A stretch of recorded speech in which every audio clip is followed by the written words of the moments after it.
Maka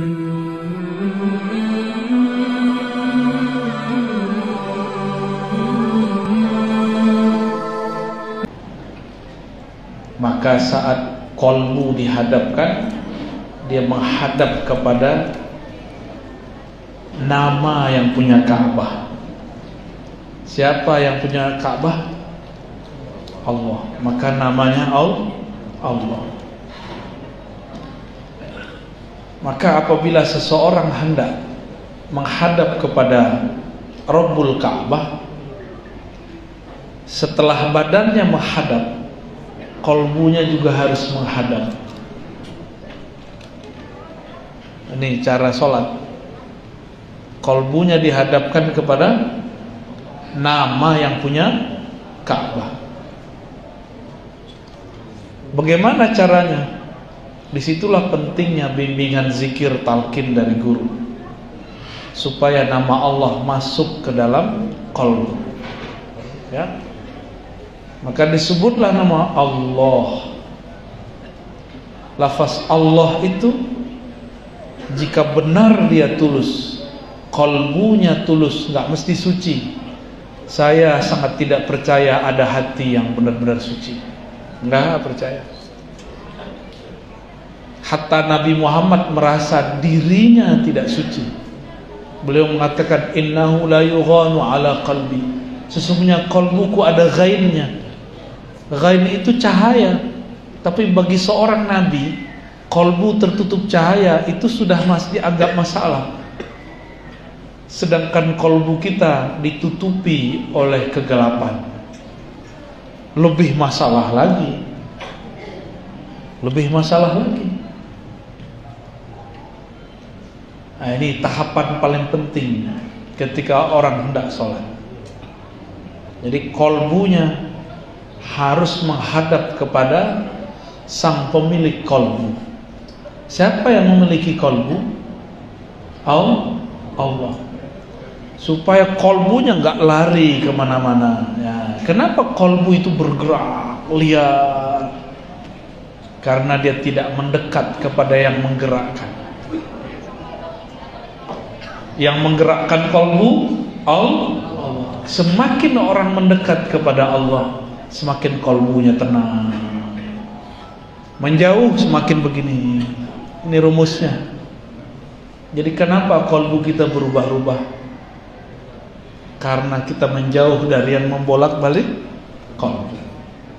Tapi pernahkah Allah yang membolak-balik kolbu jauh? Allah tidak pernah jauh. Kita yang merasa jauh. Kita yang merasa iman naik dan turun. Allah dengan naiknya iman kita tidak bertambah mulia. Dengan turunnya iman Allah pun tidak hina. Jadi nggak ada urusan Allah sama iman kita naik atau iman kita turun. Ini ma'rifat qalbiyah. Dan kolbu itu hanya dicipta untuk nama Allah. Titik. Coba diulangi. Kolbu hanya dicipta untuk nama Allah. Titik. Udah. Isilah dengan cincin, nggak suka dia. Isilah dengan perempuan, dengan laki-laki, nggak masuk. Gelisah. Maka kalau seorang suami memasukkan nama istri ke kolbunya, dia akan gelisah, dia akan cemburu buta. Nanti dia tiba-tiba sewot, tiba-tiba dia marah sama istrinya. Sama istri kalau memasukkan nama suami ke dalam kolbunya, dia telah menyekutukan Allah. Maka dia tidak relakan ketentuan Allah pada suaminya. Ini bahaya. Itu bahaya itu. Maka merdekakanlah kolbumu dari selain nama Allah. Serahkan orang yang engkau cintai kepada Allah. Baru wa ma lillahi baqiya. Jika engkau mencintainya karena Allah, maka Allah akan kekalkan ia. Kekal bersama Allah, nggak ada lagi. Nggak ada cinta abadi kalau nggak dengan Allah. Maka saya gak percaya cinta abadi, cinta sejati itu gak ada kecuali disejatikan dengan Allah.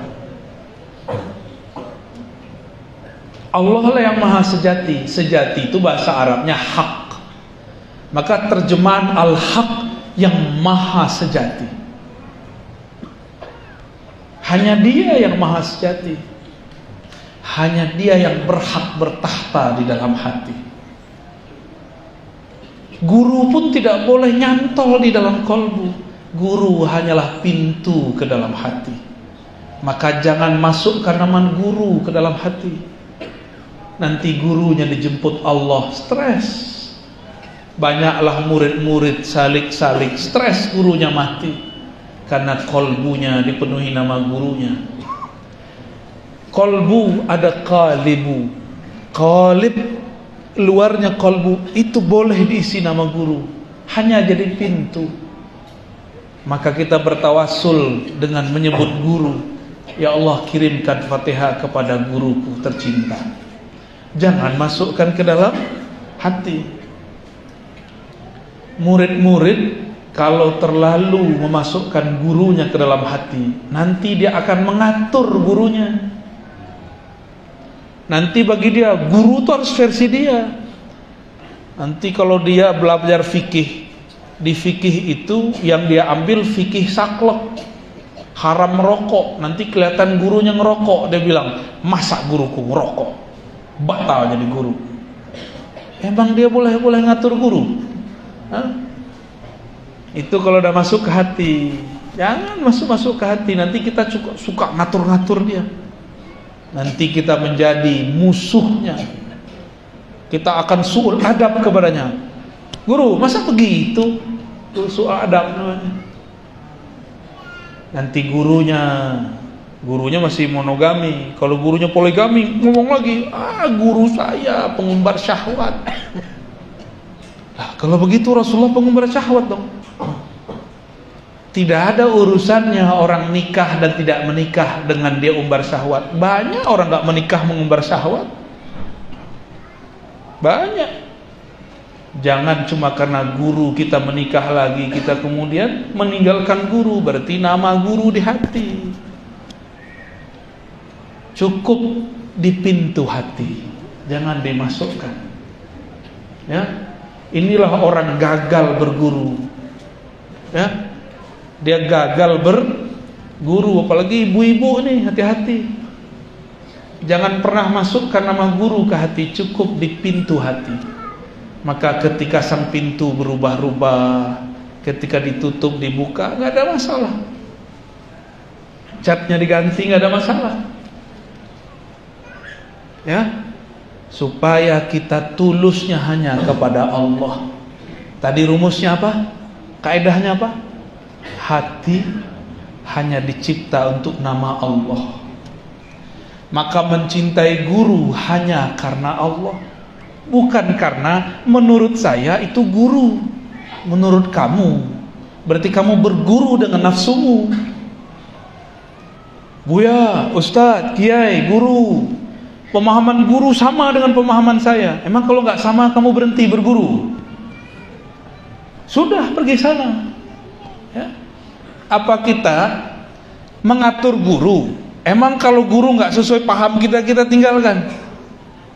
Berarti kita suul adab mengatur-ngatur guru. Inilah yang terjadi pada murid-murid kazib.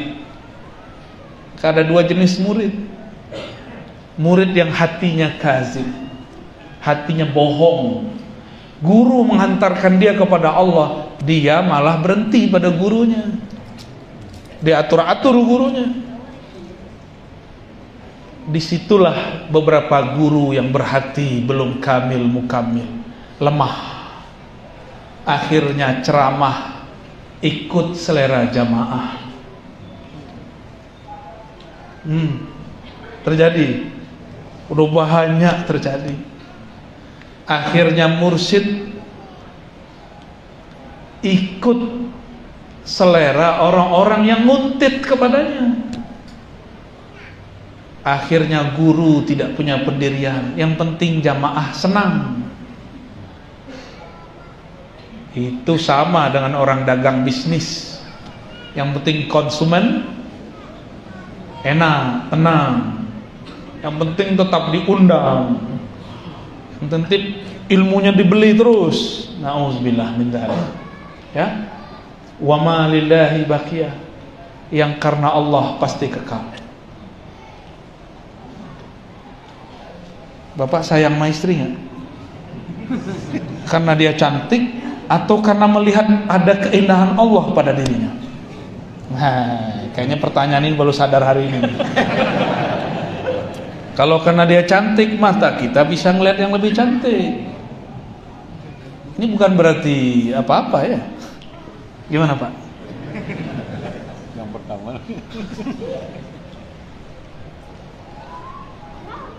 Pasangan yang kekal itu yang dia memandang pasangannya lebur dalam cinta Allah. Gak ada lagi cinta dia. Baru nanti berpasangan di surga. Kalau enggak dia tidak akan berpasangan di surga. Mau sampai masuk surga? Maka lepaskan nama dia dari kolbu, masukkan nama Allah, baru sertakan nama dia di luar kolbu. Ya. Jadi kolbu hanya dicipta untuk nama Allah. Kolbu kita sudah tergadai lama. Makanya baru saja takbir pikiran sudah kemana-mana. Baru saja baca zikir pikiran tidak bisa konsentrasi. Karena kolbu sudah tergadai dengan dunia. Benarlah kata Rasulullah, sungguh lelah hamba-hamba dunia. Sungguh tersiksa hamba-hamba duit. Apalagi hamba-hamba popularitas. Capeknya bukan main. Tapi beruntunglah hamba Allah, karena dia merdeka. Itulah hamba Allah yang di kolbunya hanya ada Allah.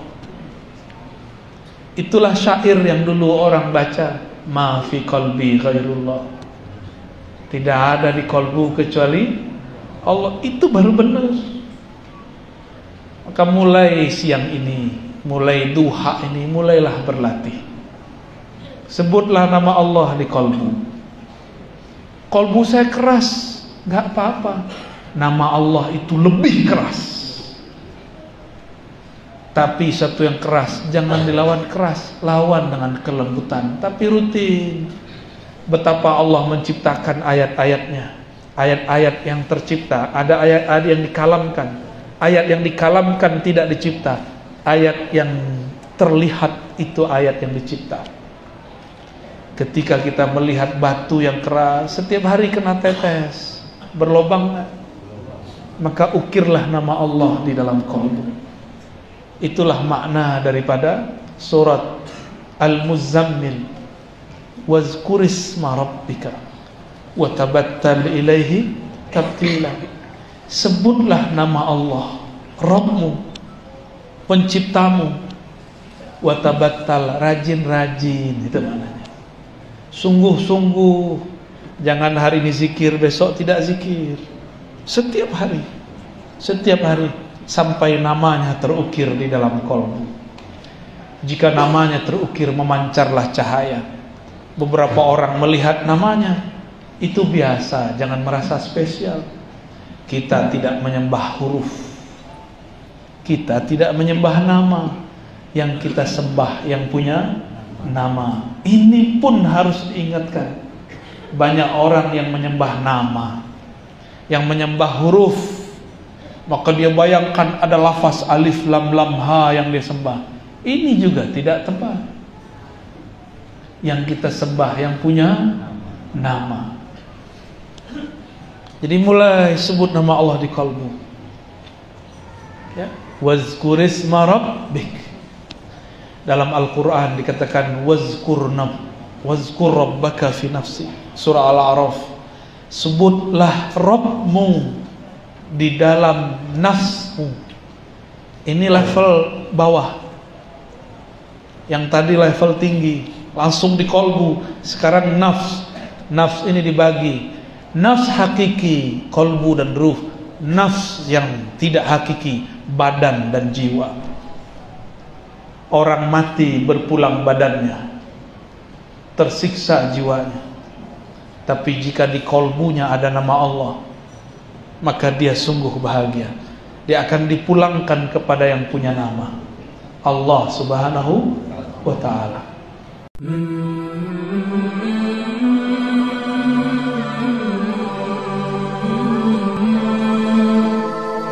Mereka orang-orang dulu itu mencapai sufi, mereka lewat kajian atau lewat riyadhah, Ustaz. Pinter. Terus keduanya ini, mohon maaf, perkembangan tentang perkembangan ilmu agama sekarang, ya kita kan orang-orang Nahdiyin kan arahnya ke tasawuf ya Ustaz. Tapi kalau lihat perkembangan ilmu agama yang dilakukan oleh orang Nahdiyin sendiri sekarang ini, masalah toleransi, ini saya memandang dari sudut edukasi agak-agak mengkhawatirkan, karena masalah selawat, masalah rebana ini sudah masuk ke gereja.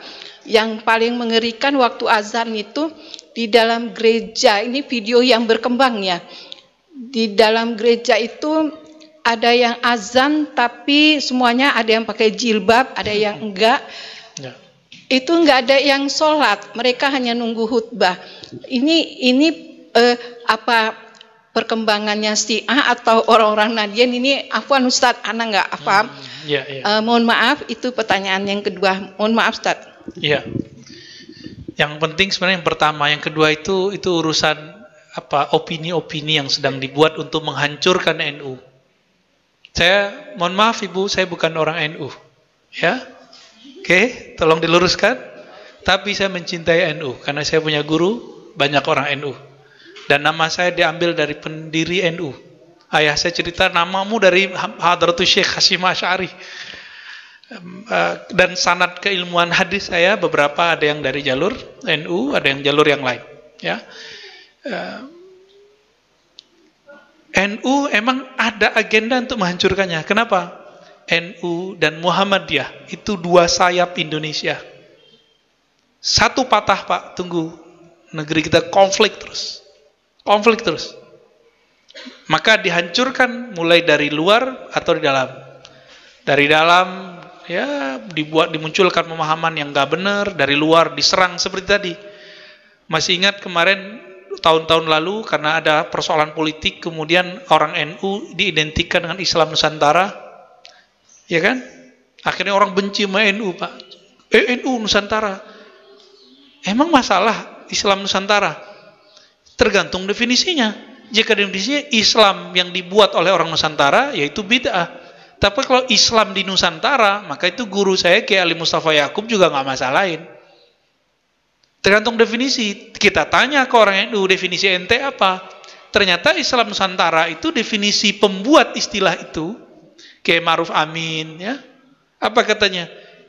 Islam Nusantara menurut kami, menurut beliau, itu Islam yang berakidah Ahlussunnah Asy'ariyah, bermazhab fikih yang 4, lalu bertasawuf. Loh, sama kayak Al-Azhar dong, namanya beda. Gitu. Tapi karena agenda politik yang menghancurkan NU dari luar dari dalam, berhasil nggak Pak? Nggak berhasil, alhamdulillah.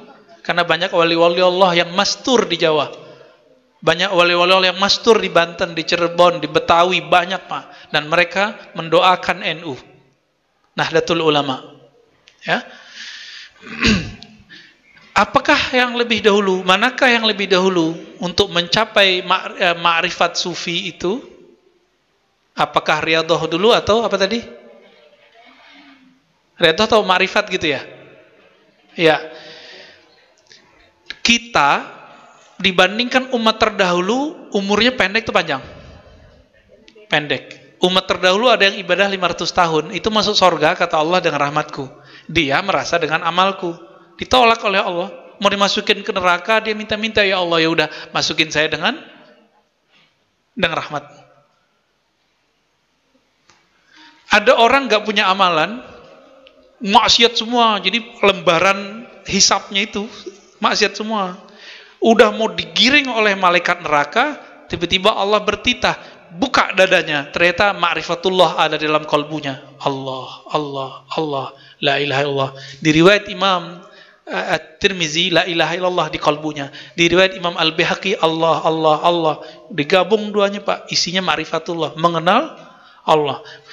Di akhir zaman ini, kita kuat nggak ibadah seperti Sunan Kalijogo, Syekh Abdul Qadir Jilani? Kuat nggak? Syekh Abdul Qadir Jilani itu lebih dari 25 tahun sama dengan Abu Hanifah, Abul Hasan Asy'ari, pendiri akidah Asy'ariyah itu 20 tahunan lebih mereka wudhu subuhnya pakai wudhu isya. Gimana caranya? Nggak batal Pak dan nggak tidur. Kuat nggak? Ibnu Arabi dikafirkan orang Pak. Orang yang dikafirkan nggak nyampe 7 hari mati.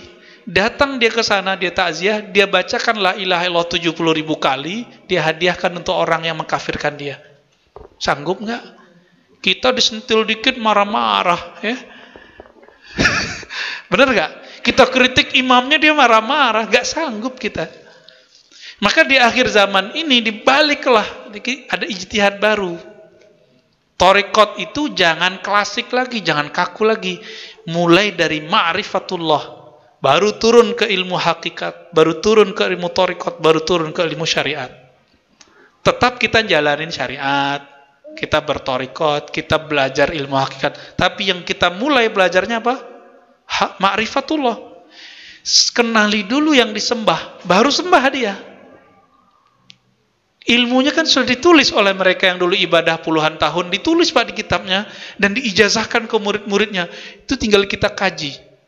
Bahkan tersimpan dalam kolbu para ulama-ulama wali-wali Allah hari ini.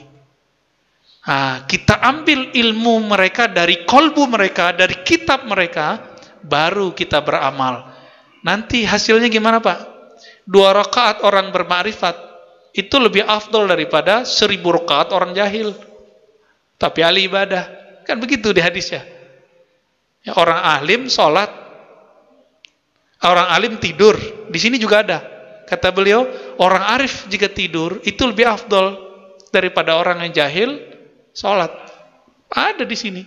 Bukan kita melebih-lebihkan. Emang begitu hadisnya, begitulah ulama mengartikannya. Jadi, Bapak Ibu yang makan Allah, di zaman ini kita emang nggak kuat. Bapak nggak usah ikut tarekat yang aneh-aneh. Ya, nanti saya tunjukin tarekat apa yang Bapak pelajari nanti. Tarekat yang isinya ma'rifatullah lalu beramal. Ma'rifatullah beramal. Nggak boleh pisah ini. Ya, tapi ma'rifat itu adalah afdalul amal, amal qalbu. Saya tutup dengan hadis Nabi. Nabi ditanya, "Wahai Rasulullah, apakah amal paling afdal?" Kata beliau, al-imanu billah. Iman kepada Allah. Iman di mana? Di kalbu atau di badan? Di kalbu. Maka Imam Bukhari, Imam Ibnu Hajar mengatakan, amalan paling afdal adalah amalan kalbu. Apa itu? Mengenal Allah. Yakin kepada Allah. 2 itu aja Pak. Mengenal Allah, buahnya yakin kepada Allah. Nah, kalau Ibnu Qayyim, dia balik. Zikir itu bahtera mengantarkan orang kepada ma'rifat. Nah, ini tarekat orang lama. Mereka ibadah bertahun-tahun supaya nambah ma'rifat. Sekarang dibalik Pak, dirukhsah oleh ulama-ulama akhir zaman yang mereka telah mewarisi ilmu-ilmu. Kan kita ini kayak apa ya? Hulu muara. Ini sekarang udah di muara Pak. Saringannya ada sama kita, tinggal kita saring, ambil, mana yang sesuai dengan zaman ini. Yang penting kita bisa mengenal Allah, bermakrifat kepada Allah, mengenal hakikat keyakinan sejati, berthariqat, berjalan menuju Allah, dan mengamalkan syariat yang zahir dari Rasulullah sallallahu alaihi wasallam. Itulah kesimpulannya. Loh, ada tambahannya Pak? Yaudah, gak apa-apa Pak. Mohon maaf Ustaz, tadi dikatakan kan ada sholatlah kamu dengan bermarifat. Yang dimaksud dalam bermarifat dalam sholat ini, apakah bacaannya kita harus mengerti, atau juga gerakannya ada yang tersirat maupun tersurat? Ini bagaimana Ustaz? Tolong dijelaskan. Terima kasih. Baik. Sholatlah kamu dengan bermarifat, begitu kata orang ya.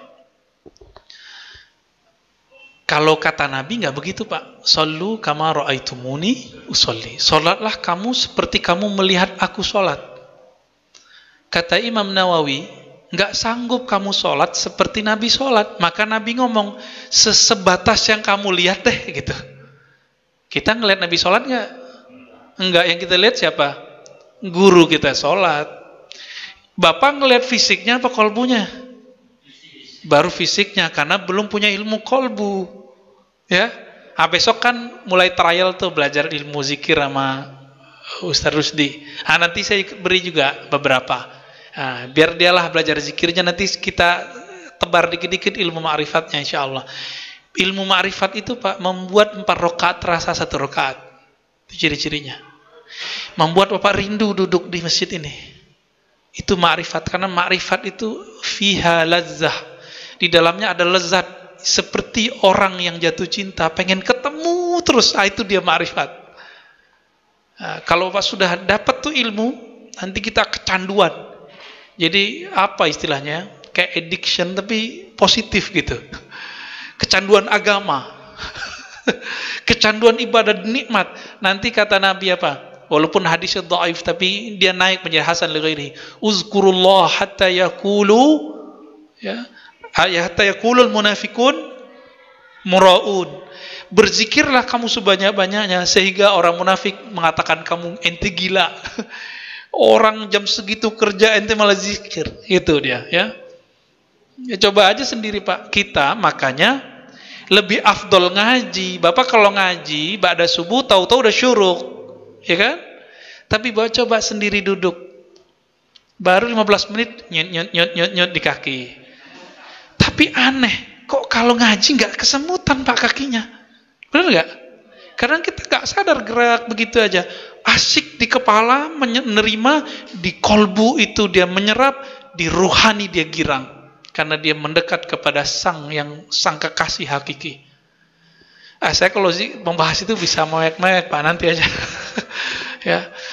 Semoga Allah nanti membimbing kita, bahkan mulai dari malam ini, ya, untuk mencapai pengenalan yang hakiki kepadanya. Amin ya rabbal alamin. Dan kita meninggal menjadi orang yang benar-benar mengenalnya.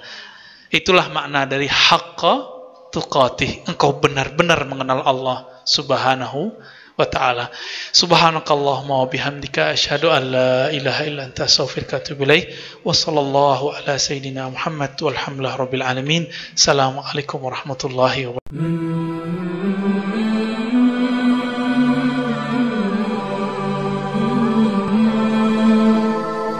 Semoga Allah membuka pikiran hati kita semua untuk mendapatkan ma'rifat, pengenalan kepada Allah. Al-Fatihah. A'udzubillahi minasy syaitonir rajim. Ya na'budu wa iyyaka nasta'in. Ghairil maghdubi 'alaihim waladdallin. Amin. Kita masuk ke materi, mungkin ini materi penutup ya. Ma'rifatul muwahhidin. Ma'rifat ahli tauhid. Ma'rifat ahli tauhid. Ma'rifat pengetahuan al-muwahhidin, orang-orang yang bertauhid kepada Allah Subhanahu wa ta'ala. Ya. Pakai ini. Tes sama aja. Gimana? Sama nggak? Ya. Ya telinganya aja yang agak dipasang ya. Saya pelan-pelan insyaallah ya. Ayat tauhid yang paling sering dibaca dan sudah dihafal bahkan oleh anak kecil itu surat Al-Ikhlas. Qul huwallahu ahad. Itu dalil pertama kita. Katakanlah dialah Allah ahad. Ahad itu Esa. Esa masih bahasa Sanskerta. Mungkin kita turunkan ke bahasa kita. Tunggal, masih bahasa sana juga. Turunin lagi, satu. Tapi satu dengan tunggal itu ada sedikit perbedaan. Kalau satu masih ada duanya. Tapi kalau tunggal nggak ada nomor duanya. Tunggal nggak bisa dibagi dua. Esa tunggal itu sama, tidak bisa dibagi dua. Kalau satu bisa 1,5, bener. Kalau satu itu 2 kurang 1, 1. 3 kurang 2, 1. Tapi kalau tunggal nggak begitu. Itu beda secara bahasa ya. Selama ini kita sering mendengar kata tunggal, esa. Barangkali kita menyamakannya dengan kata satu. Makanya Allah membedakan namanya Ahad dengan Wahid. Ada Wahid gak bahasa Asmaul Husna-nya? Ada gak? Wahid artinya yang maha pertama. Kalau Ahad yang maha tunggal, yang maha esa. Maka Pancasila nomor pertama, ketuhanan yang Maha Esa, yang memenuhi syarat cuma umat Islam. Ada yang agak mendekati Yahudi, tapi Yahudi kan bukan agama resmi. Ada yang sedikit mendekati, yaitu Nasrani yang Unitarian, yang menyembah satu Tuhan. Ada lagi yang mendekati, yaitu Hindu murni. Hindu mereka mengatakan bahwa Sang Hyang Widi itu yang Maha Esa. Kita kan sering dengar ada apa dewanya tuh, Dewa Wisnu, Dewa Siwa, yaitu Allah juga. Kalau kita nyebutnya apa? Dewa Siwa itu nama lain daripada Sang Hyang Widi, namun dengan sifatnya yang sangat tegas. Ini dimatiin aja. Mana pergi?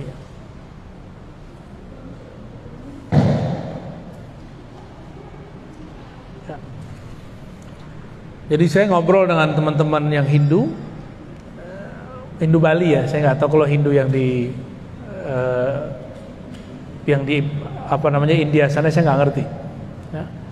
Jadi Wisnu, Siwa itu adalah nama lain daripada Sang Hyang Widi itu. Rahman Rahim itu beda dengan Allah atau sama? Rahman Rahim sama, cuma nama aja yang beda.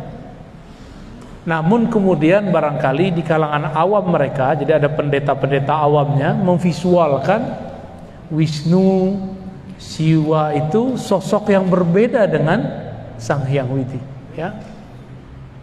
Baik. Di dalam Al-Qur'an ada banyak macam bertauhid. Ada mulai dari tauhidnya orang-orang munafik, orang-orang kafir, ya. Ini tauhid level paling bawah. Sebenarnya nggak disebut tauhid, ya. Kita sebut saja tauhidul munafikin, tauhidnya orang munafik. Tauhid orang munafik ini lain di mulut, lain di hati. Inilah yang disebut dalam surah Al-Baqarah, yukhadi'un Allah walladzina amanu. Mereka hendak menipu Allah dan orang-orang yang beriman. Lidahnya bilang la ilaha illallah, kalbunya tidak. Ini tauhid apa namanya? Tauhid munafikin. Yang kedua, ada tauhid muqallidin, tauhid orang yang taklid. Apa arti taklid? Ikut tanpa tahu dalilnya, itu namanya taklid. Apa kata kiai deh gitu, apa kata ustadz. Tauhid muqallidin ini, kalau dia dapat guru yang benar-benar, kalau dia dapat guru yang nggak benar, ya salam. Dapat ustadz pengajian mengajarin Allah berada di atas aras, ya sudah dia ikut begitu. akhirnya terjebak membayang-bayangkan Allah. Dulu di Masjid An-Nasr ada yang ngajarin begitu, ya. Malah ibu-ibu ditanya, di mana Allah? Katanya dalam mengaji. Dibacain hadis sama dia, fis sama, di langit. Padahal ini hadis bertentangan dengan hadis yang lebih sahih, Sahih Bukhari. Itu hadis riwayat Imam Muslim. Riwayat siapa? Imam Muslim ini kualitas hadisnya di bawah Imam Bukhari. Jika ada riwayat yang sahih menyalahi yang lebih sahih, maka disebut dengan syadz. Hadisnya ganjil. Dalam Sahih Bukhari, bab mengenai Isra Mi'raj, Nabi ketika naik ke langit, langit pertama, kedua, ketiga, keempat, kelima, ketujuh, tidak bertemu Allah. Bertemunya siapa? Para nabi. Sedangkan hadis ini mengatakan fis sama. Di manakah Allah wahai budak? Si budak mengatakan Tuhan Allah di langit. Berarti keliru dia. Riwayatnya keliru. Kenapa? Waktu Nabi di langit pertama ketemunya Nabi Adam, kedua terus sampai ke langit ketujuh ketemu Nabi Ibrahim alaihissalam. Ini Sahih Bukhari, yang ini Sahih Muslim. Lebih tinggi mana? Sahih Bukhari. Maka kita menggunakan Sahih Bukhari sebagai panduan, ya. Oleh karena itu, Imam Nawawi yang punya otoritas menjelaskan hadis di mana Allah dijawab oleh perempuan di langit, itu mengatakan bahwa kata di langit di situ bukan berarti di atas, tapi menunjukkan dia mengingkari Tuhan-Tuhan di bumi. Berhala maksudnya.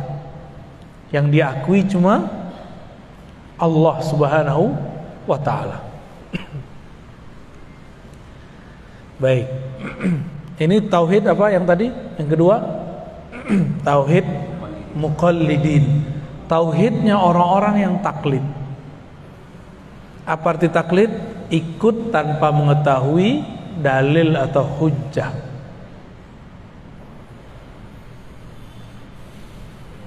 Nah, yang ketiga,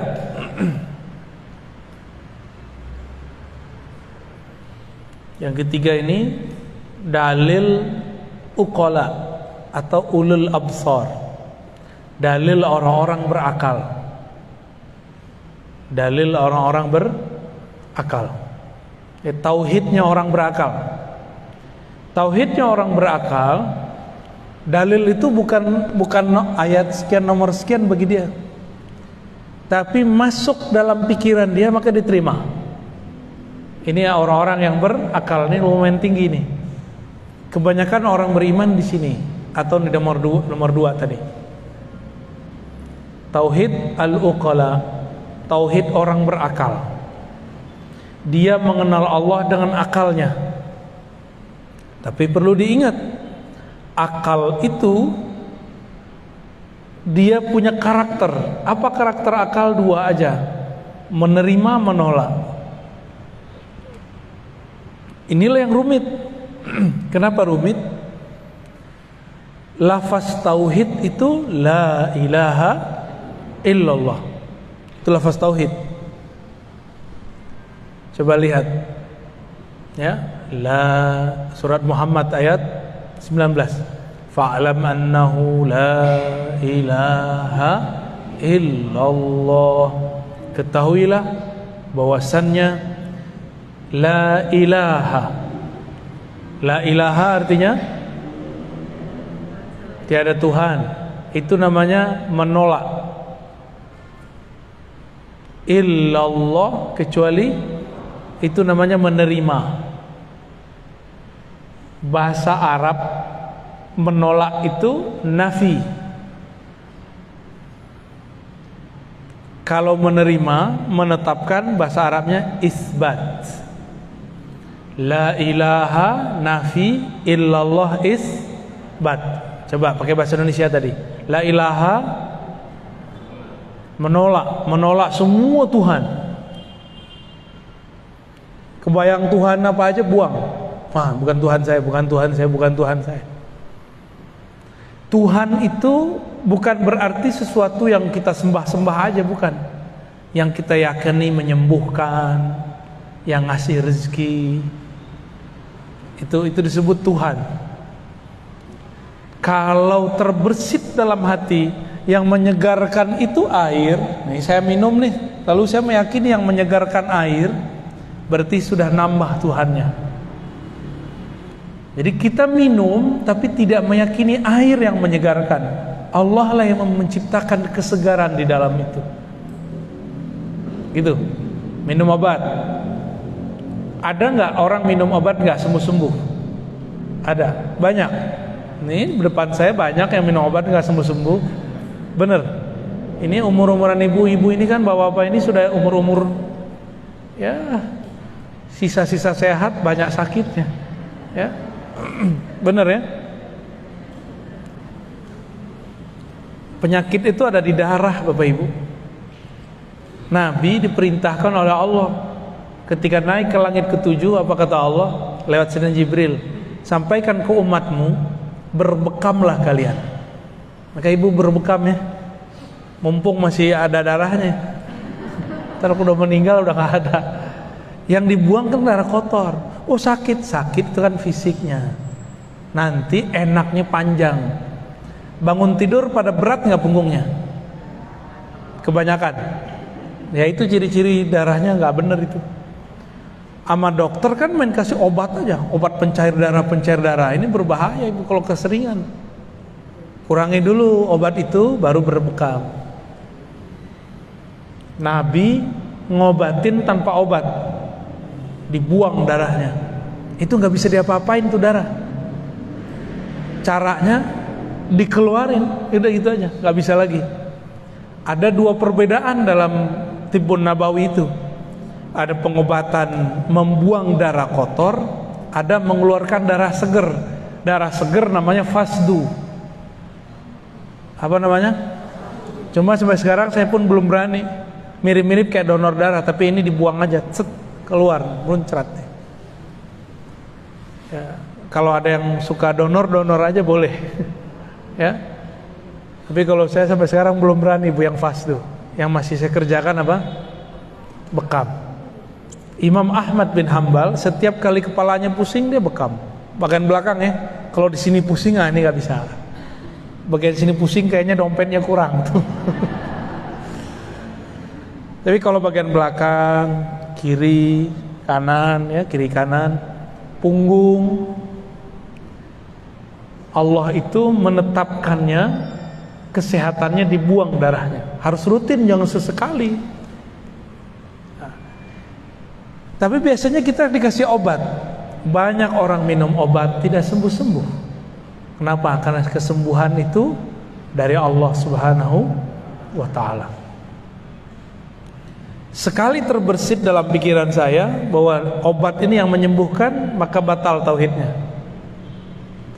Sekali terbersit bahwa nasilah yang mengenyangkan, batal tauhidnya. Ini tauhid uqala ya, tauhid ahli akal. Kita boleh nggak bilang nasi mengenyangkan secara fisik, tapi secara hakikat hanya Allah yang mengenyangkan.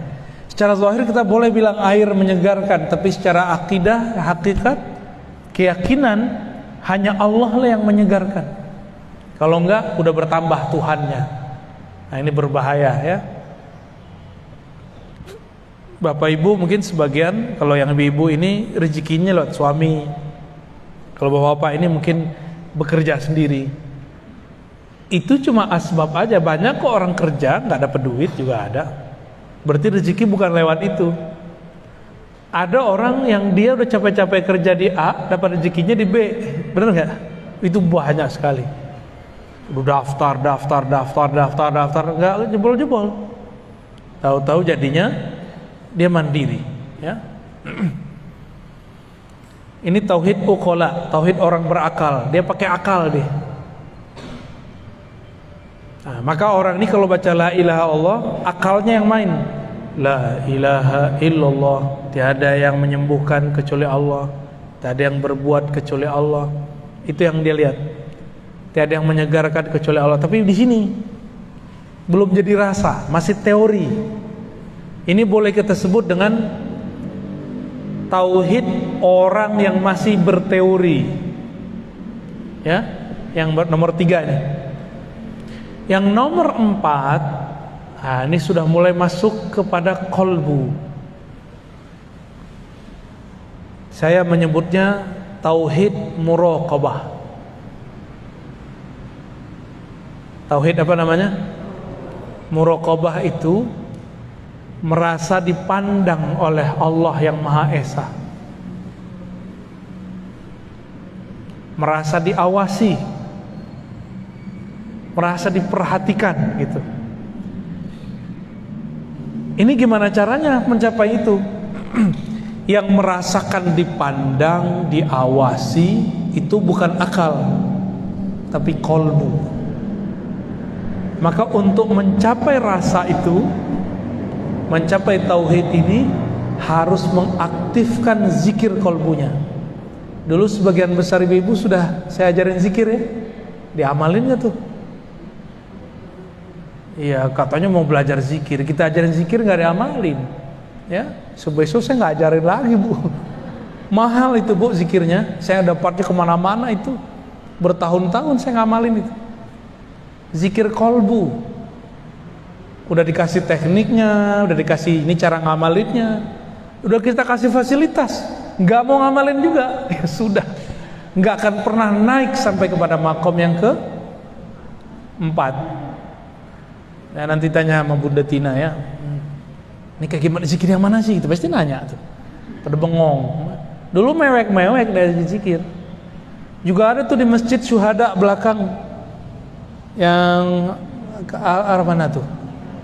Ya, ceger ya, ceger ya bener. Itu saya ajarin juga tuh, nggak tahu masih ingat tuh mereka tuh. Pada nangis-nangis, mewek-mewek, tapi ya nggak tahu lah. Zikir itu yang bagus bukan banyak belajarnya, tapi banyak ngamalinnya. Jadi kolbu itu bahasa Arabnya sesuatu yang berubah-ubah, sesuatu yang elastis. Kalau kolbu sudah kaku, udah nggak ada rasa, udah nggak bisa diajak nangis, udah nggak bisa tersentuh, berarti kolbunya, apa kata orang, tubuhnya udah baal gimana? Kalau bahasa Arabnya qaswatul qalb, summa qasat qulubuhum. Lalu hati mereka menjadi kesat, menjadi kasar, menjadi kaku. Tapi tenang Bapak Ibu, Allah itu maha menghidupkan. Ya, Allah maha menghidupkan. Yang dihidupkan Allah tidak hanya tumbuhan, yang dihidupkan Allah juga kolbu yang mati. Yang penting ada usaha untuk mau belajar zikir kolbu. Ya. Next, ibu pakai mic sendiri ya, mic sendiri terus bawa. Ini pakai itu nggak? Udah ada, tapi kok masih bengang ya?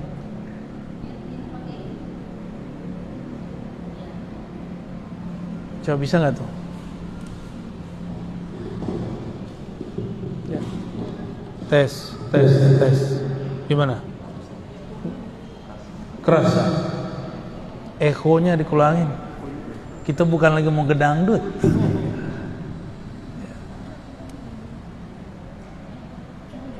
Ya, tes. Ekonya akhin. Wah. Nggak bisa. Tes.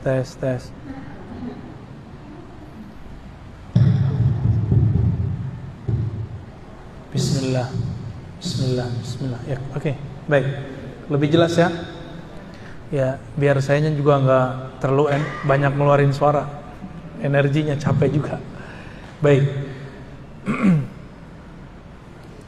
Jadi tauhid yang keempat ini gimana tauhidnya?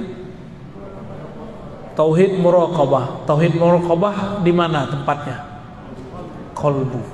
Kolbu itu apa yang dia rasakan? Dipandang, diawasi, diperhatikan. Ya. Lalu apa yang dibaca? Yang dibaca sama, la ilaha illallah, tapi pemahaman yang akan ditambah. Apa pemahaman waktu baca la ilaha illallahnya? Pemahaman yang dibaca waktu itu adalah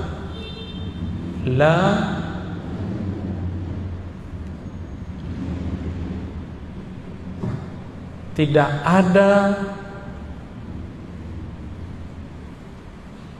yang memperhatikan, yang mengawasi kecuali Allah. Tidak ada yang memperhatikan, tidak ada yang mengawasi kecuali Allah. Jadi dia baca la ilaha illallah, tapi beda makna dengan orang munafik. Orang-orang munafik baca la ilaha illallah, lidahnya baca, pikirannya kemana-mana. Tapi kalau ahli qalbu ini baca la ilaha illallah, dalam hatinya dia merasa dilihat oleh Allah.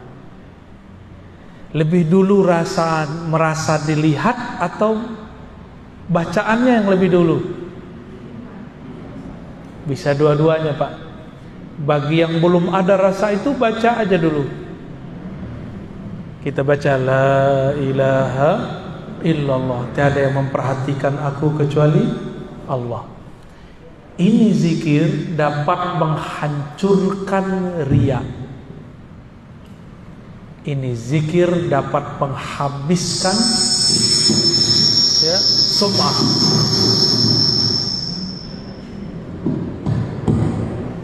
Ada angin puting beliung. Jadi kalau orang-orang yang punya penyakit di kolbunya, penyakit riya. Apa itu penyakit riya? Ya. Riya itu artinya merasa dipandang beramal,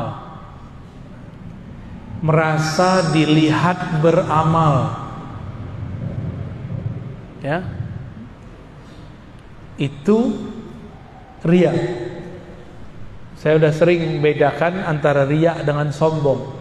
Sombong itu merasa diri kita sesuatu, itu sombong. Kalau riya merasa amal kita sesuatu. Yang bangun masjid ini nih, itu diintai terus sama setan. Setan ingin menggoda dia, menyinggung dia, membuat dia sakit hati, sampai dia kemudian ngomong, kalau enggak karena saya masjid ini enggak jadi, gitu. Itu yang lagi diintai-intai sama setan. Kalau ibu-ibu pengajian, itu setan ngomong gini, kalau bukan saya yang urus, ini majelis enggak jalan. Kalau terbersit itu, maka ini berbahaya.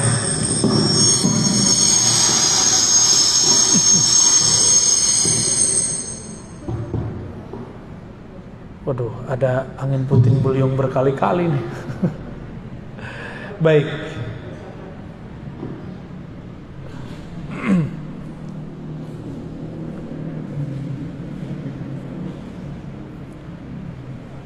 Untuk sampai ke sini, maka coba lihat surat Ali Imran ayat 2. Alif Lam Mim, Allahu la ilaha illa huwal hayyul qayyum. Allah tiada yang berhak disembah kecuali Dia. Dan insyaallah udah bagus, Bu. Udah bagus ya. Masih jelas kan? Udah beres, Bu.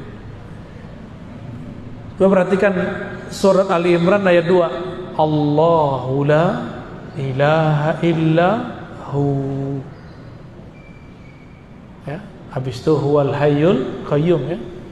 Allah dulu, baru la ilaha illa hu. Sebelum baca la ilaha illallah, di kolbunya sudah membaca nama Allah. Dan saya sudah ajarkan ke sebagian besar ibu-ibu. Tahun berapa, Bu? Sebelum pandemi ya? 2019, pas sebelum pandemi. Disebut nama Allah dalam kolbu, baru kita lisannya baca la ilaha illallah. Dan saya sudah sering mengatakan juga bahwa ada yang unik di dalam Al-Quran. Di dalam Al-Quran lebih banyak lafaz la ilaha illahu daripada la ilaha illallah. Benar? Lebih banyak lafaz la ilaha illahu itu sampai 20 lebih. La ilaha illallah nggak banyak. Maka hu itu bagian dari nama Allah. Huwa bagian dari nama Allah. Apa arti huwa? Huwa itu artinya hanya dia, tiada selainnya. Hanya dia, tiada selainnya. Kalau masih terbayang bersama Allah ada sesuatu, baik itu pahala, terbayang surga, berarti belum nyampe. Tauhid orang nomor 2, tadi nomor 2 tauhid muqallidin. Tauhid muqallidin ini ciri-cirinya suka cari pahala. Dia bertauhid biar dapat pahala, biar masuk surga. Itu yang nomor 2. Kalau yang nomor 3 bukan, dia cari kedamaian, cari yang masuk akal. Ini nomor 3. Kalau nomor 4 tadi, di kolbunya yang ada adalah mencari bukan lagi kedamaian akal, tapi ketenangan kolbu. Terus nomor 1 kemana dia? Kalau nomor 1 cari aman. Tahu cari aman? Biar kelihatan aman nama orang, maka dia baca la ilaha illallah. Itu orang munafik. Sedangkan nomor 4 tadi, dia mencari kedamaian di dalam kolbunya. Maka sebelum zikir la ilaha illallah, sebutlah nama Allah di kolbu. Nah, cari ahli zikir, belajar kepada mereka bagaimana cara nyebut nama Allah di dalam kolbu. Bagi yang belum belajar talqin zikir ya, sebut nama Allah di kolbu, baru baca la ilaha illallah. Jadi kenapa kebanyakan orang kalau zikir tidak ada rasa di kolbunya? Karena kolbunya kosong. Kolbunya belum dibacakan Allah. Makanya dalam ayat ini dimulai dari Allahu la ilaha illahu. Baca dulu Allah di kolbumu, isbat. Kalau nomor 3 tadi, orang berakal, nafi, isbat. Ditiadakan Tuhan, lalu diterima hanya satu Tuhan, yaitu Allah. Kalau yang nomor 3 lain, isbat dulu baru nafi, baru isbat gitu. Tetapkan dulu nama Allah dalam kalbu, keyakinan kepada Allah dalam jiwa, baru katakan tiada Tuhan. Nah, tiada Tuhan ini nafi, menolak. Illallah, kecuali Allah, menerima, isbat lagi. Jadi kita kalau ulang, isbat, nafi, isbat. Kalau yang nomor 3 tadi apa? Nafi, isbat. Pakai bahasa Indonesia. Nomor 3 tadi menolak lalu menerima atau menetapkan. Kalau nomor 4 menerima lalu tolak semua Tuhan, lalu kuatkan lagi, terima hanya ada satu Tuhan, Allah Subhanahu wa ta'ala.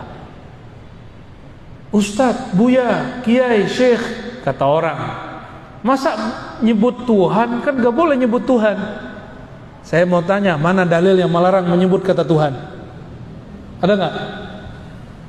Jangan ikut-ikutan. Kita sudah ngaji tauhid dari kemarin-kemarin, bahwa kata Tuhan itu terjemahan dari 2 lafaz, Rabb dan Ilah.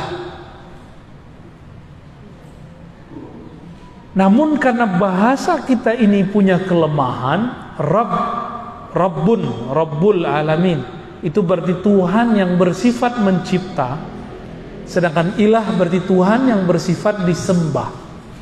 Tuhan juga. Jadi boleh nggak diterjemah? Ya mesti diterjemahkan. Bapak Ibu bukan orang Arab.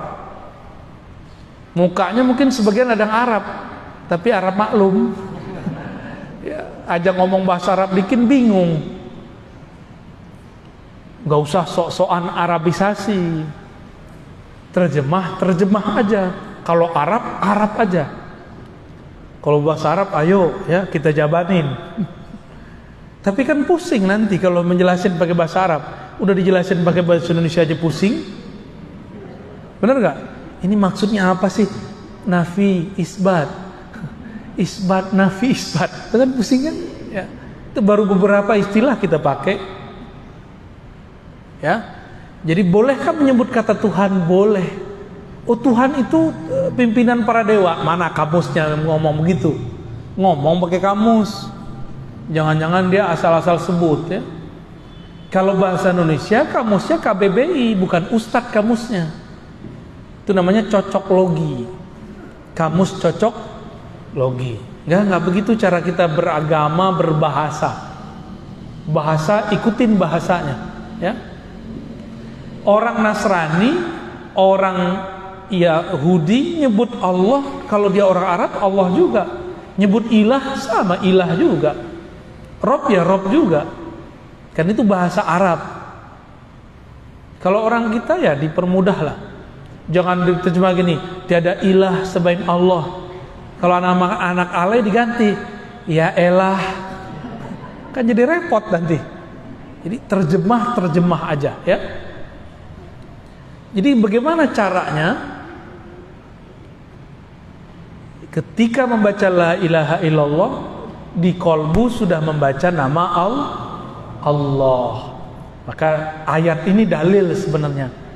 Surat Ali Imran ayat 2. Sebenarnya ada yang lebih jelas dan kita sudah hafal semua. Ayat kursi. Ayat kursi depannya apa? Allahu la ilaha illahu. Dia Allah, dialah Allah, tiada yang berhak disembah, Tuhan yang berhak disembah kecuali Dia. Nah, kalau ibu-ibu masih ingat tuh, bapak-bapak mungkin nggak semua pernah ikut zikir dengan saya. Di kolbunya baca nama Allah, lalu baca la ilaha illallah dengan teknik yang pernah kita ajarkan. Itu kolbunya langsung bergetar. Langsung bergetar, cash kontan. Ya. Tapi udah lupa ya. Selamat lupa ya. Ini di kolbu. Saya ulangi, metodenya gimana? Isbat, nafi, isbat. Terjemahannya apa?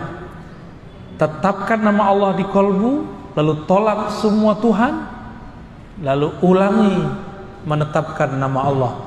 Allahu la ilaha illahu, ya. Gitu.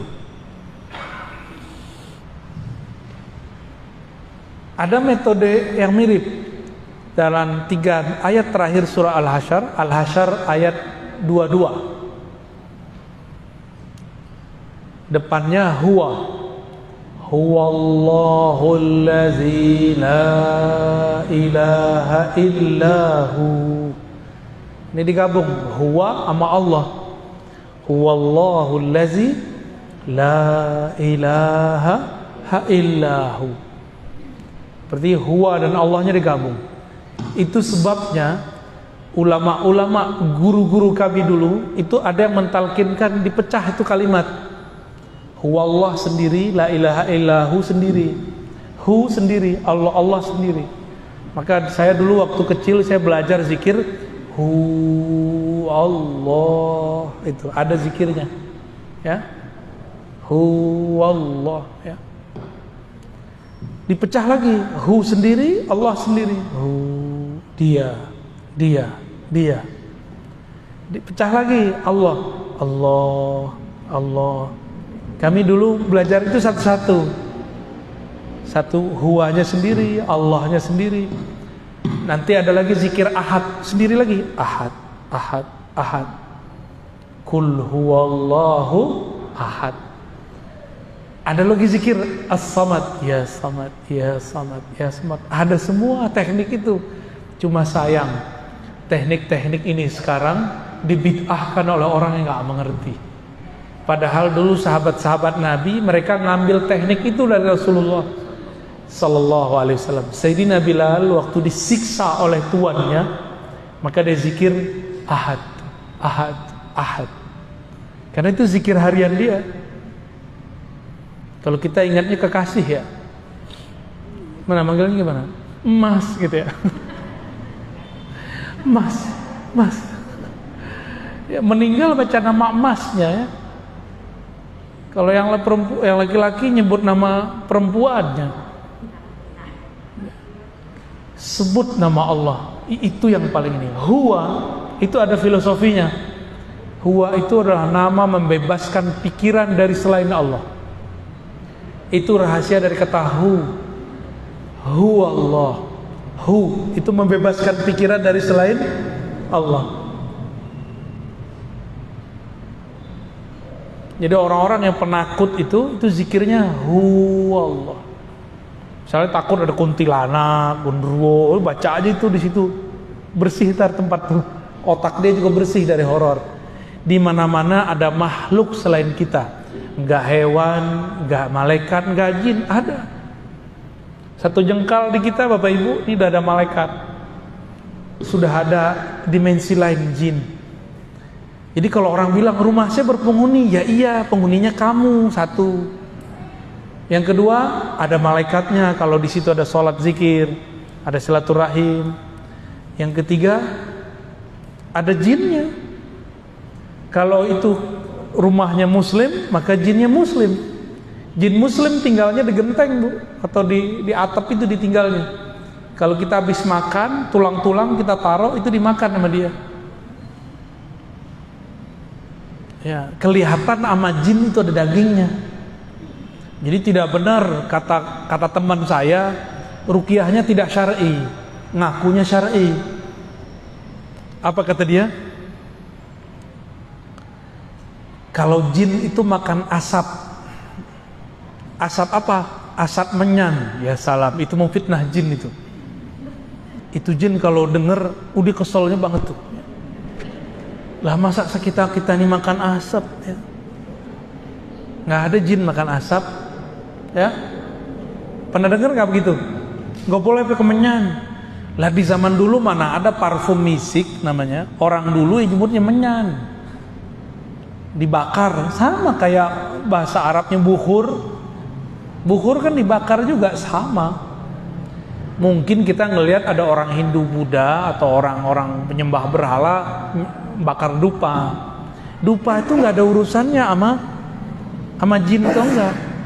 Itu masalah orang yang bakarnya, ya.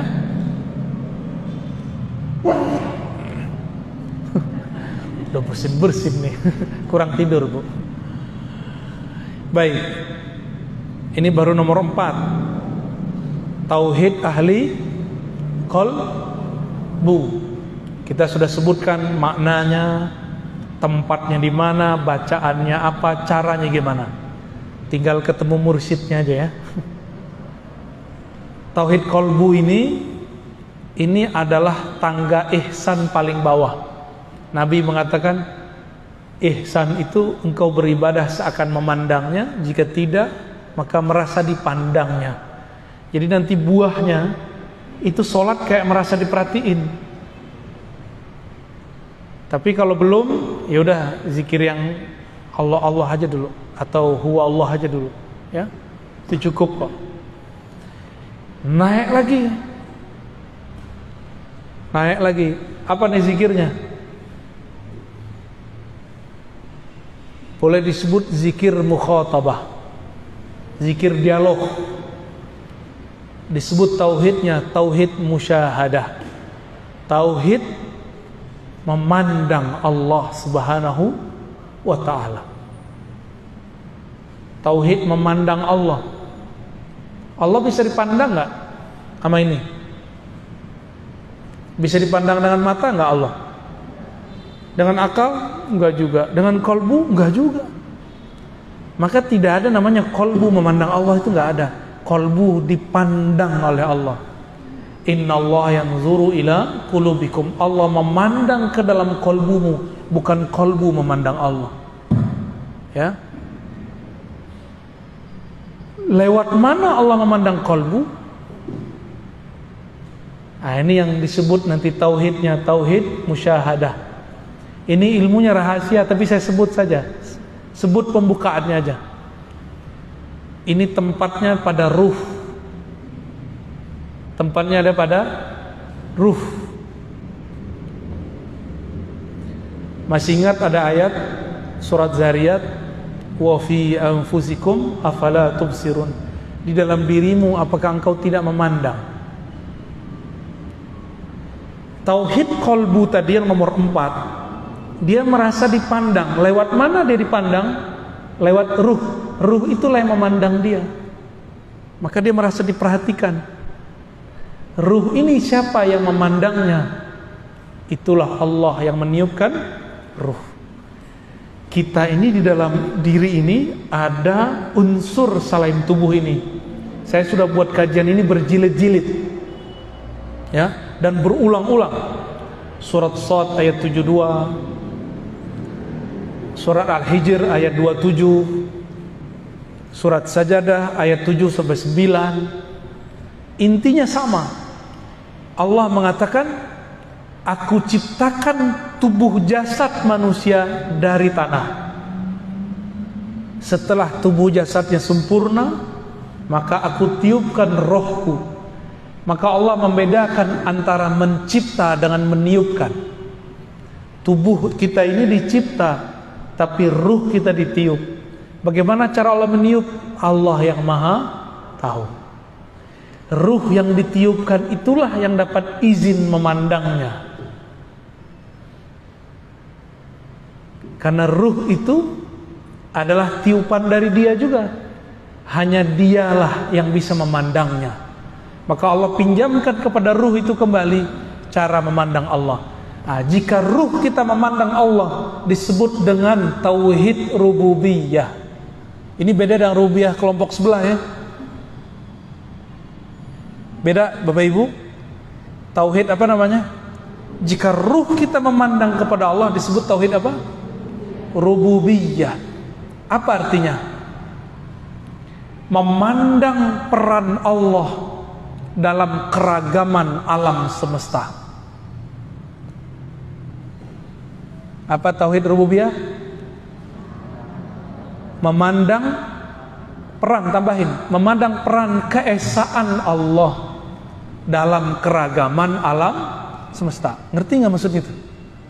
Allah itu esa. Ibu lihat ada pohon, ada kita, ada langit, ada bumi. Dalam memandang itu semua, kita punya keyakinan bahwa semua ini diciptakan dengan kunnya Allah. Nah, maka ini tauhidnya, lafaznya ada pada kun fayakun.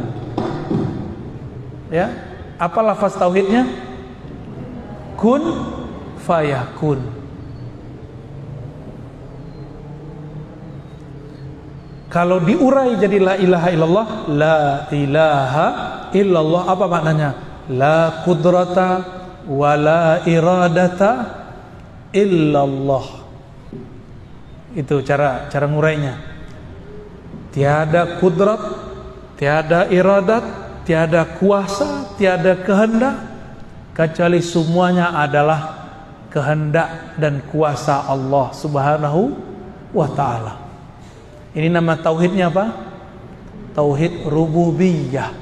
Jadi bagi kita, tauhid rububiyah ini bukan sesuatu yang berbeda dengan uluhiyah dipisah-pisah terus bertentangan, enggak.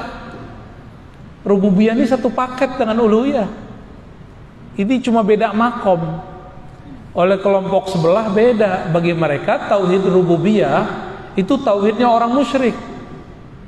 Tauhid selain kelompok mereka. Bahkan disamakan tauhid musyrik, tauhid filosof, tauhid ahli kalam, tauhid kelompok yang berbeda dengan dia. Kelompok Asy'ariyah disebut cuma sampai rububiyah. Sufi cuma sampai disebut dengan rububiyah. Ini gak adil. Jadi kelompok sebelah nyebut rububiyah itu nggak adil. Dan aneh, kok disebut tauhid orang musyrik? Loh, ada emang tauhid orang musyrik? Musyrik artinya apa musyrik? Menyekutukan Allah. Tauhid mengesahkan Allah. Nyambung nggak? Tauhid musyrik nyambung nggak? Nggak nyambung. Ya. Jadi tauhid rububiyah versi kita berbeda definisi dengan tauhid rububiyah versi kelompok yang menganggap kita ini sesat. Kita sih nggak anggap mereka sesat, cuma anggap kita berbeda. Udah, ya. Kita beda bro, gitu ya. Anda sesatkan kami, urusan Anda. Tapi kami tidak ada urusan dengan itu. Urusan kami tauhid rububiyah, mengesahkan Allah dalam perannya mengatur alam semesta. Tubuh kita ini banyak unsur enggak? Ada unsur air, ada unsur api, ada unsur tanah, ada unsur udara. Oleh orang Cina ditambahin unsur logam. Ya, tapi bagi kita logam itu bagian dari tanah. 4 unsur. Jadi ini tubuh ini kalau diurai 4 anasir namanya. Ya, 4 anasir. 4 unsur ini siapa yang kemudian mengatur alurnya dalam tubuh? Inilah yang disebut masing-masing 4 ini ada alamnya, disatukan oleh Allah menjadi padu. Rabbul alamin, alhamdulillahi rabbil alamin. Segala puji bagi Allah yang Rabbi, yang memadukan, yang menyatukan alam semesta dalam keesaannya dengan keesaannya. Ya. Jadi Allah tetap sendiri meskipun yang diurus banyak.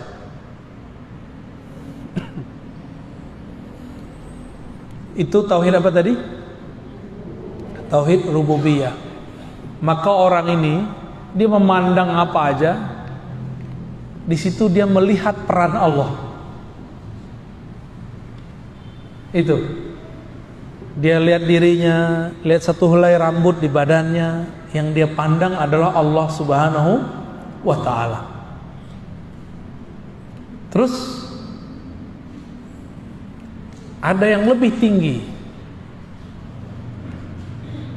Kalau tadi sifat yang berganti, sekarang bukan lagi, namanya tauhid musyahadah, atau disebut juga tauhid uluhiyah. Tadi musyahadah nama depannya sudah ada, kita tambahin ini musyahadah uluhiyah, ada musyahadah rububiyah. Ini musyahadah uluhiyah. Apa arti musyahadah uluhiyah? Itulah yang terkandung dalam surat Thaha ayat 14 dan surat Al-Ikhlas ayat pertama. Wahai Musa, kata Allah, la ilaha illa ana. Wahai Musa, tiada yang berhak disembah, yang berhak dituju, yang berhak dipuji kecuali aku. Ini yang ngomong siapa? Allah. Jadi Allah mengesahkan dirinya dengan dirinya, nggak perlu alam. Kalau tadi rububiyah itu Allah mengesahkan dirinya pada alam semesta, maka kita pandang semua alam, semuanya bergantung kepada keesaan Allah. Seandainya negara Indonesia ada 2 presiden, kacau gak? Jangankan 2 presiden, baru 2 calon presiden beberapa tahun lalu udah pecah kepala kita ya, bener gak? Udah pusing kita sudah. Gimana kalau 2 pemilik alam semesta? Jika ada 2 Tuhan di alam ini, negeri ini hancur, negara ini hancur, semua alam semesta hancur.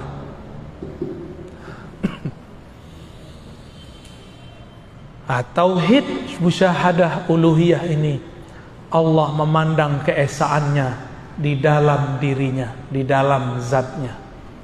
Dan ini rahasia di dalam rahasia, saya tidak boleh menjelaskan kecuali sampai di situ saja. Ya, inilah yang disebut dengan ihsan, level tertinggi. Engkau memandang, engkau sholat seakan memandang Allah Subhanahu wa ta'ala. Jadi itu bukan dengan kolbu, itu dengan ruh. Nah, ini beberapa guru, kiai, mursyid itu keliru. Dia sebut memandang Allah dengan kolbu. Itu salah fatal. Kolbu itu masih ada ruangnya, masih ada tempatnya, masih ada arahnya. Allah tidaklah berarah. Dialah yang menciptakan arah. Tidak beruang, karena Allah lah yang menciptakan semua ruang. Ruh itulah. Apa istilahnya tadi? Tauhid ulu. Apa artinya? Allah mengesakan dirinya di dalam dirinya. Gak ada alam. Ini yang disebut ahadiyah. Kul huwallahu ahad. Allah itu ahad. Jadi ahad artinya belum ada alam, belum ada aras, belum ada langit, belum ada kursi, belum ada budak perempuan yang nanya di mana Allah, belum ada. Ya. Allah dulu sendiri, sekarang masih sendiri nggak? Masih sendiri. Kalau Allah bilang Allah bersama alam, musyrik. Allah tidak pernah bersekutu keberadaannya, berserikat keberadaannya dengan alam. Maka ayat yang menyebutkan wa huwa ma'akum ainama kuntum, dia bersamamu dimanapun kamu berada, bukan berarti bersama berdua. Saya mau tanya, masih kelihatan nggak bulan cahayanya kalau matahari terbit? Masih kelihatan nggak?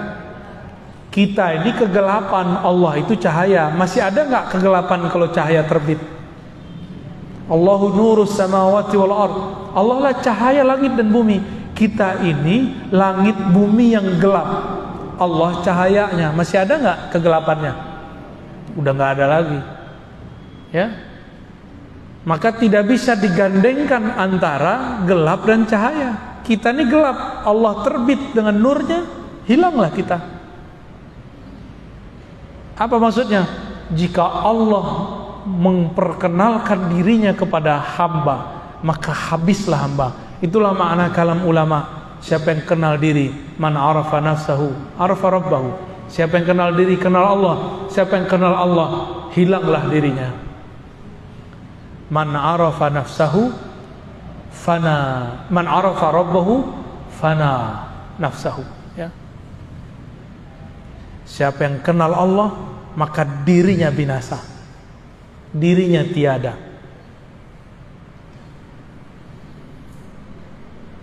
Nah, Nabi Musa waktu beliau meminta bertemu Allah, masih ingat ceritanya? Itu Allah hanya menunjukkan satu percikan cahayanya. Oleh Sayyid Ahmad bin Idris al-Idrisi, Imam Idris ya, beliau mengatakan itu cahaya disebut Nur Muhammad sallallahu alaihi wasallam. Itu dalilnya. Dalil Nur Muhammad ada di situ. Jadi yang diperlihatkan Allah kepada bukit, kepada gunung, lalu gunungnya hancur, itu cahaya Nabi Muhammad sallallahu alaihi wasallam. Kok bisa cahaya Nabi menghancurkan gunung?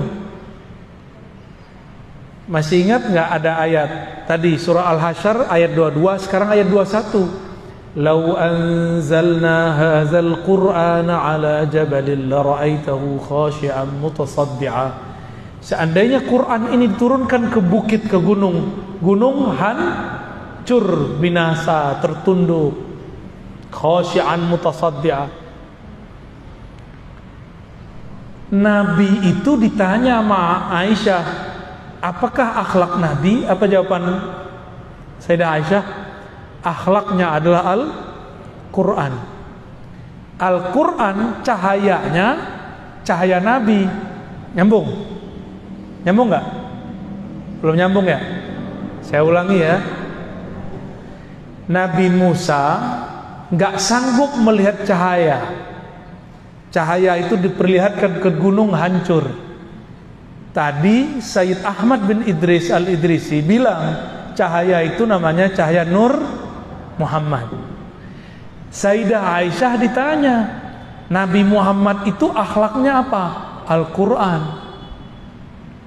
Maka cahaya Nabi ditunjukkan ke bukit, hancur bukit. Karena kalau cahaya Quran itu diturunkan kepada bukit, pegunungan, gunung hancur. Itulah rahasianya kenapa waktu Nabi naik ke atas Gunung Uhud bergoyang. Goyang Uhud yang kita lihat, mungkin sebagian besar sudah pernah ke Gunung Uhud, ya, benar. Itu gunung yang sangat tegar, perkasa itu, ketika Nabi naik ke atasnya, dia bergetar.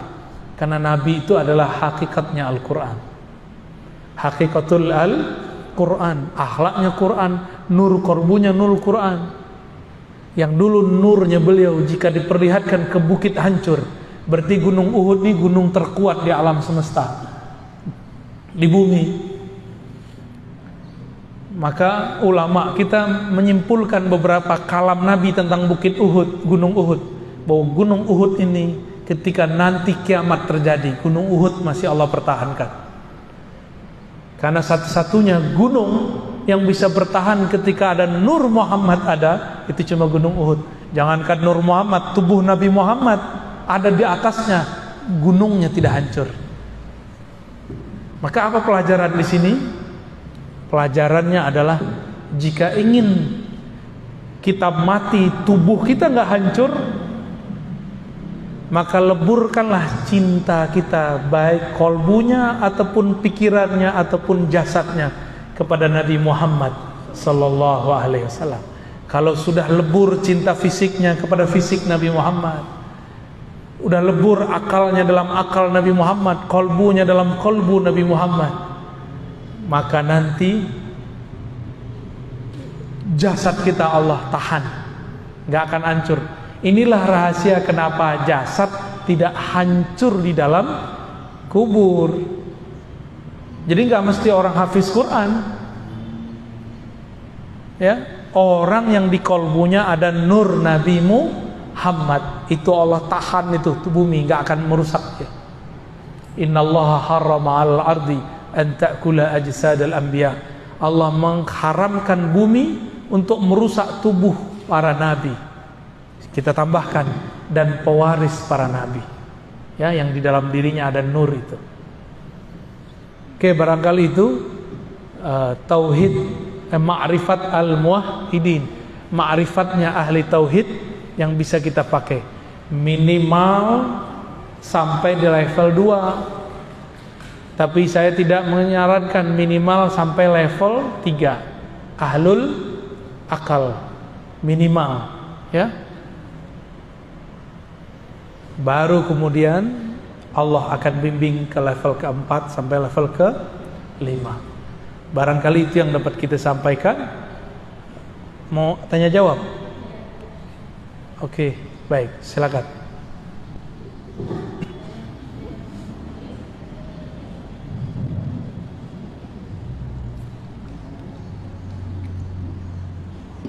Pakai tulisan, Pak? Pakai tulisan. Ya, ada tulisan besar.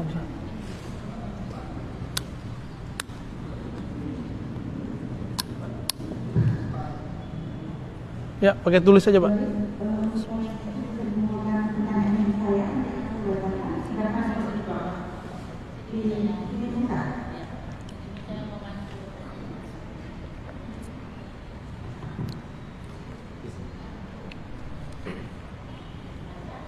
Assalamualaikum warahmatullahi wabarakatuh.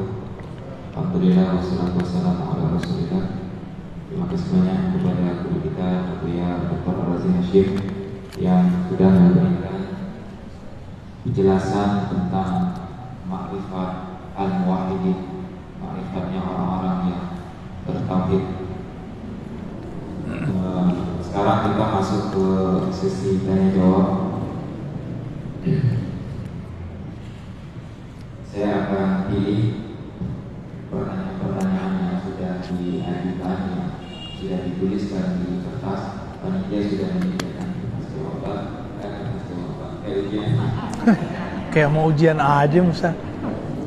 Kertas untuk menulis pertanyaan.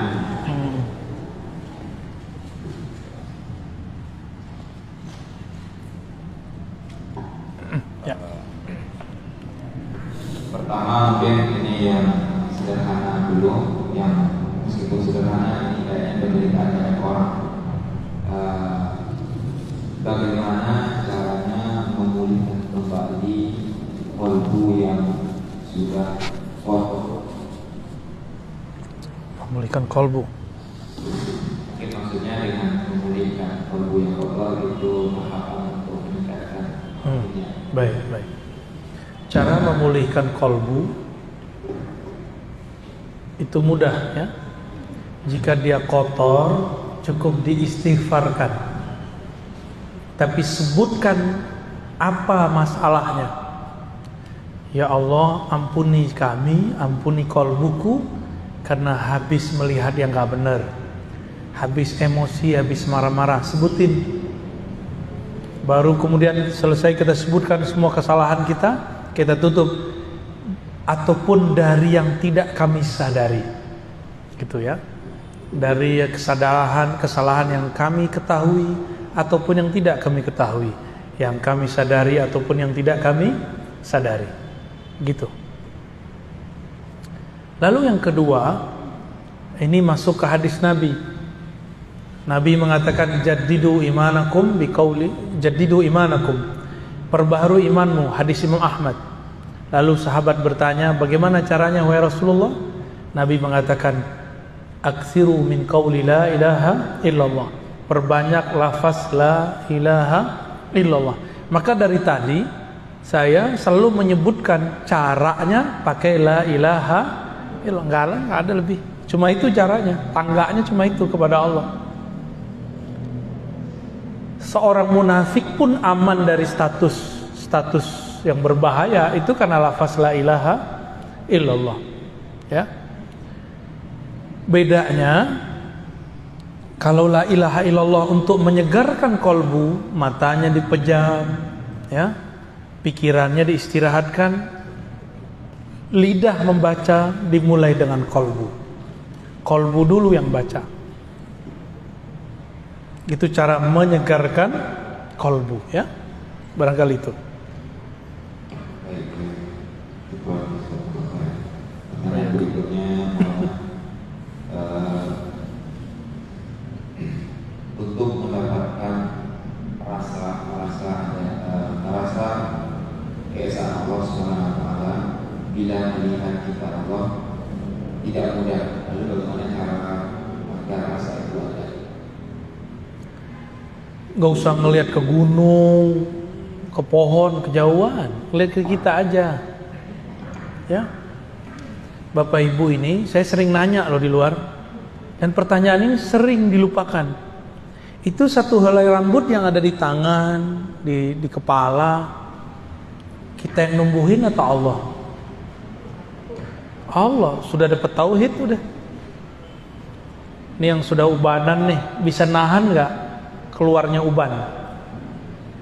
Bisa nggak Pak? Nggak bisa. Yang jerawatan, bisa nahan nggak keluar jerawat? Nggak bisa. Di situ aja kita sudah kalah dan kita mengatakan, oh, satu helai rambut pun bukan aku yang berkuasa, tapi Allah lah yang berkuasa. Sudah masuk ke tauhid itu. Ya. Saya juga sering nanya, Bapak Ibu punya kuku, manjang nggak? Manjang, bener. Kukunya manjang nggak? Tiap minggu potong. Giginya manjang nggak? Tuh siapa yang nyuruh berhenti gigi kita? Ya Allah, kita aja nggak bisa nguasain gigi coba. Untung gigi kita nggak kayak kuku. Kalau nggak dia maju terus, manjang terus. Tiap kali mau pengajian ngikir dulu.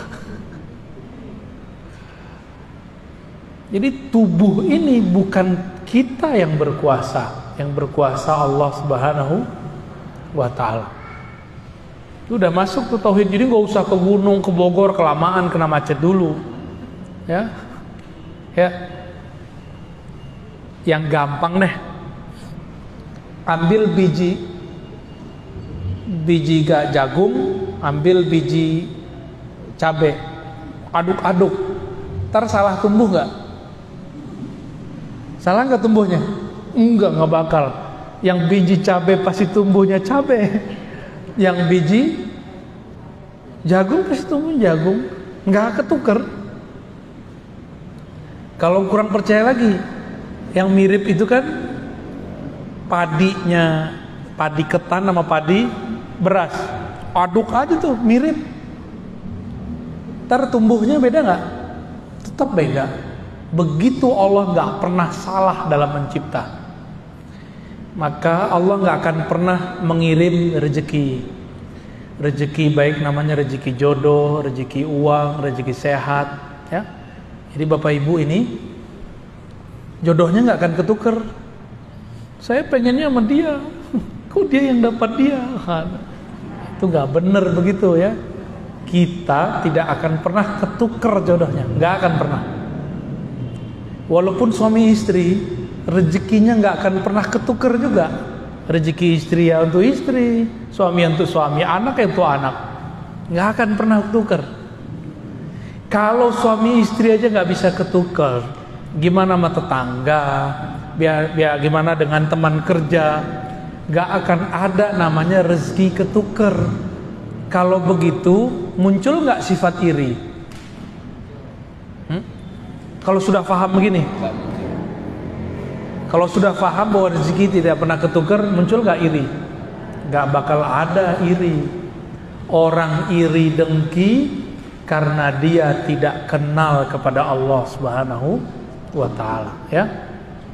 Nggak akan pernah ketukar. Tidur itu rezeki loh. Tidurnya Bapak Ibu nggak akan saya ambil.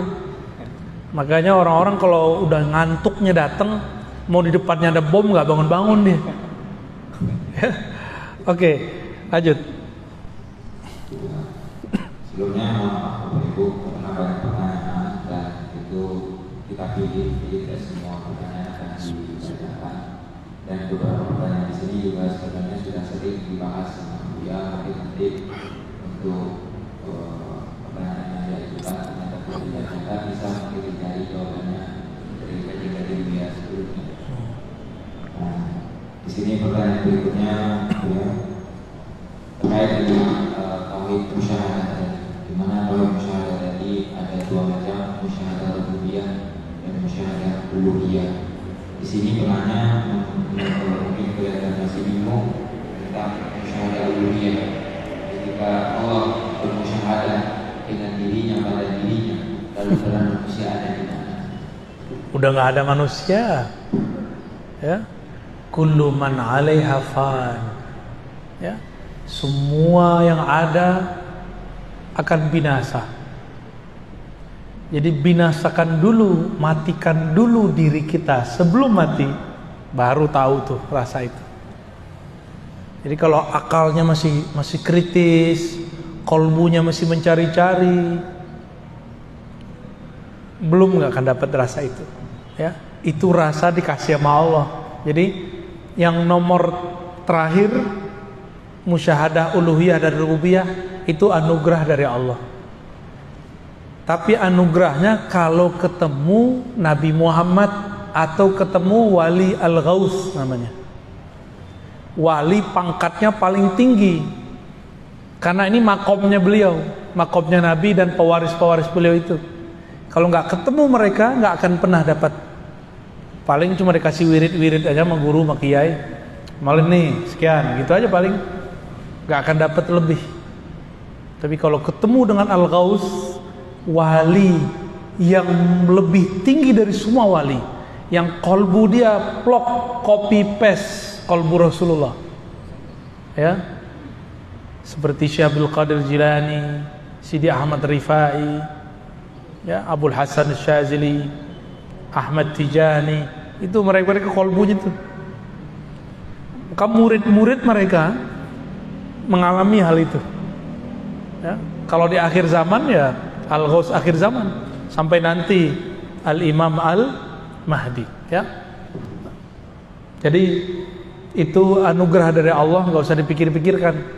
Berdoa aja semoga ketemu mereka, dididik oleh mereka, lalu kemudian kita dihantarkan Allah kepada itu. Amin ya rabbal alamin, ya. Udah. Satu lagi. terakhir terkait dengan zikir-zikir yang tadi dibahas di ayat yang kemudian yang dibicarakan, ada zikir Allah, zikir Ahad dan sebagainya. Nah, zikir-zikir itu kan ada tahapannya. Kapan zikir tersebut, zikir Allah, Ahad itu menjadi tidak? Hu Allah hilang kalau sudah baca ahad. Huwallahu ahad. Ahad artinya apa? Dia sendiri, maha sendiri, alone. Kalau Allah itu pencipta, Allah itu nama pencipta. Huwa, kalau ada huwa berarti ada anta, ada ana, ada kamu, ada aku. Jadi huwa Allah, hilanglah huwa Allah. Nanti Allah kasih rasa ahad namanya dalam kalbu. Yang terasa sama kita cuma Allah aja. Tapi itu disebut ahwal. Apa arti ahwal? Kondisi. Yang kondisi ini nggak boleh lama-lama, karena kalau lama-lama orangnya bisa kayak orang ngebleng. Tapi dia bukan gila. Dia kayak Laila Majnun. Cerita Majnun itu dia begitu tuh. Kelihatan kayak gila, dia bukan gila, dia sedang waras. Cuma lagi mabuk dalam itu. Nah, orang kalau mabuk di sini nanti dia menjadi wali majzub. Apa arti wali majzub? Wali yang ketarik akalnya, yang dominan cuma cintanya kepada Allah. Makanya kita ini kalau masih pakai akal semata memahami itu nggak bisa paham. Ada wali-wali yang aneh-aneh. Karena orang-orang kasmaran itu aneh-aneh. Bener nggak? Laki perempuan lagi kasmaran aneh-aneh. Nggak pakai otak dia, agak miring dikit. Seakan dunia milik dia dan yang dicintainya doang. Ya. Nah, apalagi jatuh cintanya kepada Allah Subhanahu wa ta'ala, ya.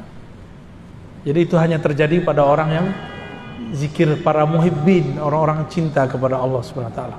Khalas ya? Masih ada? Oh ya, ini kan tawakufan ya. Kita sudah 6 pertemuan. Bener ya? Nanti Sidi Musa yang ngajar ya.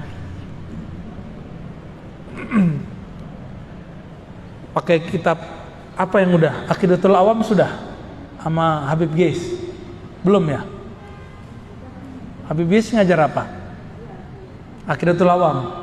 Ya, nanti kitab apa kayak fikih sama Sidi Musa nanti belajar fikih. Ya.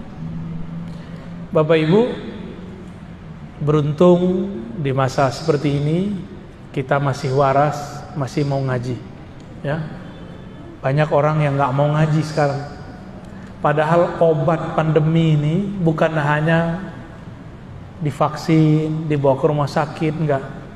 Salah satu obatnya adalah mendekatkan diri kepada yang menciptakan alam semesta, termasuk vaksin itu, termasuk pandemi itu. Walaupun zahirnya pandemi itu dibuat oleh sekelompok orang jahat, tapi kan semua izin Allah. Semua izin Allah. Maka saran saya, mumpung masih ada waktu, mumpung belum kena COVID yang paling parah, udah mendekatkan diri kepada Allah. Ya, Bapak Ibu di rumah nggak di rumah mati, ya kan? Ya udahlah, keluar aja. Orang keluar ke mall masih kita ngaji nggak mau. Lebih bawah ya kalau di mall, di rumah makan apalagi. Itu cuma buat XX doang. Nanti kalau udah makan hilang protokolnya. Sekarang itu kayaknya cuma gaya-gayaan aja. Kalau udah begitu, masa untuk kolbu kita cuma gaya-gayaan doang? Harus lebih serius, ya. Jadi obat dari semua ini cuma satu. Innallaha ma'ana, menghadirkan bahwa Allah bersama kita. Baru nanti muncul inna auliya Allah la khaufun alaihim walahum yahzanun, surat Yunus. Sesungguhnya kekasih-kekasih Allah tidak ada rasa takut di kolbunya, tidak ada rasa sedih yang berlebihan dalam dirinya. Kenapa? karena kalbunya sibuk menyebut nama Allah Subhanahu wa ta'ala, ya. Ruhnya sibuk menatap Allah, lisannya sibuk qomat-kamit membaca kalimat-kalimat Allah, tubuhnya sibuk menyembah Allah. Udah gitu aja kerjaannya. Niatkan kerjaan kita nyembah Allah. Kalau orang kerja nyembah Allah, mungkin nggak dia korupsi? Jadi di cara sujudnya pekerja, bekerjalah jujur. Itu cara sujud pekerja.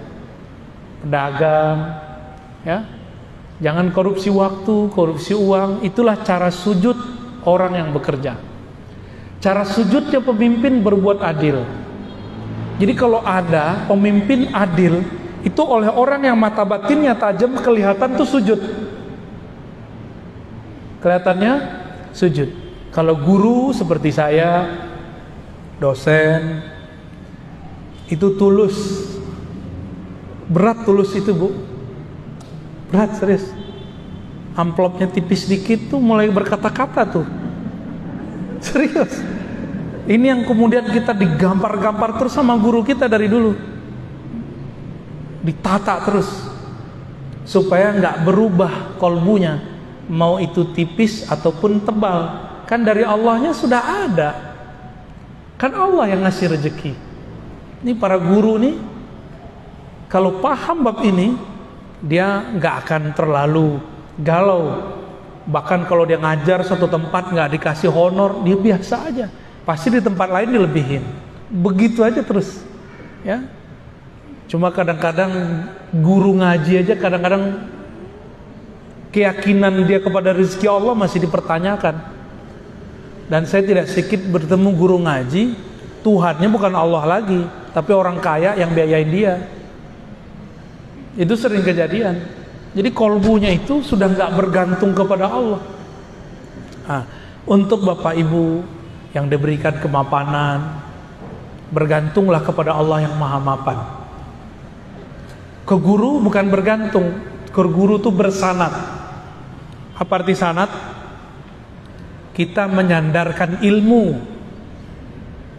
menyandarkan ilmu kepada guru, guru kepada gurunya, nyambunglah kepada Rasulullah Sallallahu Alaihi Wasallam. Dengan demikian, maka kita akan selalu terhubung, terkoneksi dengan Allah. Disitulah tiada lagi rasa galau, rasa gelisah, insya Allah. Untuk itu semua mari kita doakan siapapun yang hadir, para pengurus, para pengajar, orang yang membangun masjid ini, semuanya semoga Allah berkahi, Allah ridhoi. Al-hazinnya wa likulli nidin salihah. Al-Fatihah.